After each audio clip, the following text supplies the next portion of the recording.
Служба занятости традиционно занимается переобучением.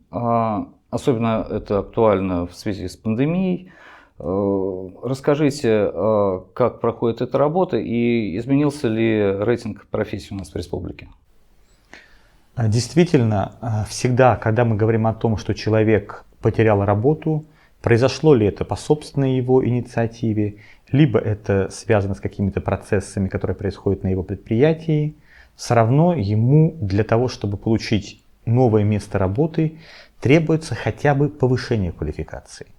Иногда хватает месячных курсов, чтобы обновить свои знания или чтобы узнать, как они применимы на новом рабочем месте. Иногда необходимо действительно переобучение значительное, многомесячное, но это действительно правильно, потому что в современном мире человек учится практически всю жизнь. Это не только образование, которое мы получаем в колледжах или вузах, это наше профессиональное образование. И действительно, центры занятости населения ежегодно не менее 2000 человек обучают. И, конечно, рейтинг профессий меняется год от года, но именно пандемия, на наш взгляд, на него повлияла не очень значительно.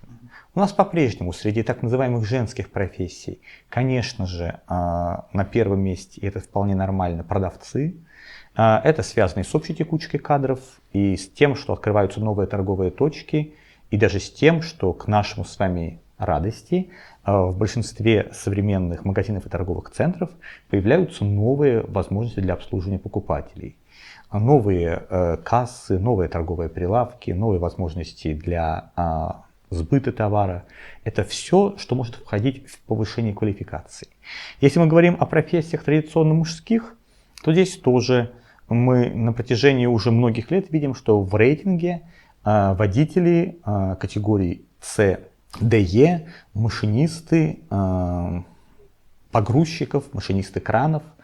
В принципе, то, что эти профессии и обучение на них сохранилось в период пандемии, как раз говорит нам о том, что экономика у нас в большей степени, наверное, добывающая не сервисная, от пандемии пострадала менее значительно, а начала быстрее восстанавливаться. Нам опять нужны были люди, которые будут осуществлять соответствующие перевозки. У нас не упали темпы жилищного строительства. И по этим профессиям можно было получить переподготовку. Я всегда, когда говорю о переподготовке, я подразумеваю трудоустройство, потому что у нас 4/5, то есть 80% всех, кто переподготовку прошел, трудоустраиваются. Просто пройти переподготовку ради переподготовки, это, конечно, не наш вариант. И понятно, что в прошлом году нам помогли и те меры, которые дополнительно были приняты и правительством Российской Федерации, и Республики Коми. Ну, во-первых, у нас была возможность переподготовить и людей пенсионного возраста, и женщин, имеющих детей в возрасте до 7 лет, благодаря национальному проекту «Демография». Здесь мы действительно смогли дополнительно более 1500 человек обучить. И очень хорошая программа была Министерством просвещения Российской Федерации совместно с нашим Министерством образования и молодежной политики проведена, где люди, пострадавшие от влияния коронавирусной инфекции, могли обучиться в дистанционной форме. Часто только сдача экзамена была в форме очной. Как ни странно, дистанционное обучение оно оказалось не таким уж плохим. Нареканий от учащихся, от работодателей немного, и уровень трудоустройства тоже неплохой. А ведь всего вот через Министерство образования дополнительно в службе занятости обучилось 900 человек. И в целом, если говорить о годе 2020 как годе пандемии, общее количество людей, которые по разным программам обучились, превысило 4000 человек. Это хорошо.